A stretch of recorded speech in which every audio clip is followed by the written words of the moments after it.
કેશોદના અજાબ ગામે ખરાબ રસ્તાના મુદ્દે રસ્તા રોકો આંદોલન પહેલા જ પોલીસ દ્વારા અટકાયત। અજાબ કરેણીથી 7 કિલોમીટર જર્જરિત રસ્તાના મુદ્દે લોકોમાં ઉગ્ર રોષ। કેશોદ તાલુકાના અજાબ ગામથી કરણી સુધીનો આશરે 7 કિલોમીટર લાંબો રસ્તો છેલ્લા લાંબા સમયથી અત્યંત જર્જરિત હાલતમાં છે। આ રસ્તાની ખરાબ સ્થિતિના કારણે ગ્રામજનોને રોજબરોજ અવરજવરમાં પણ ભારે મુશ્કેલીનો સામનો કરવો પડી રહ્યો છે। અનેક વખત લેખિત અને મૌખિક રીતે સંબંધિત વિભાગ અને અધિકારીઓ સમક્ષ રજૂઆતો પણ કરવામાં આવી છે, છતાં હજુ સુધી કોઈ યોગ્ય અને કાયમ ઉકેલ ન આવ્યો હોય, જેથી ગ્રામજનોમાં ભારે અસંતોષ ફેલાયો છે।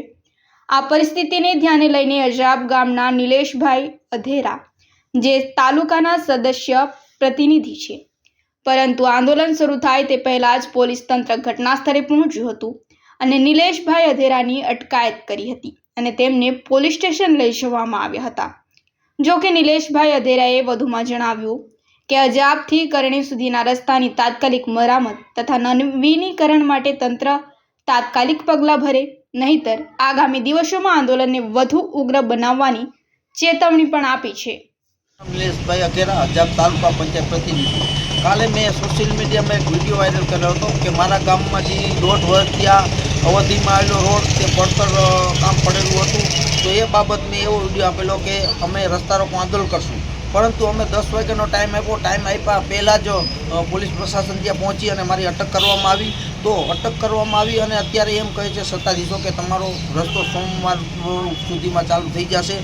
તો આ પ્રશ્નને અત્યારે આ તાનાશાહી કહેવાય, કારણ કે હું ગામના પ્રશ્નને લઈને આગળ ચાલ્યો હતો અને પ્રશાસનને ગમે ત્યારે અમે કહી કે અમારો રસ્તો કેટલાક સમયમાં થશે, તો એમ કહેતા કે 1.5 થી 2 મહિનામાં કે 15 દિવસમાં એમાં વાયદા આપી ગયો। તો અત્યારે નતારનો સોમવાર કહી 6 દીમાં આ એને આંખો ઉઘડી અને ક્યાંથી નતારના રોડ ઉત્પન્ન થયો, બસ એ જ ને આ હવે આ સરકારને હવે આવી ખોટી તાનાશાહી કહેવાય।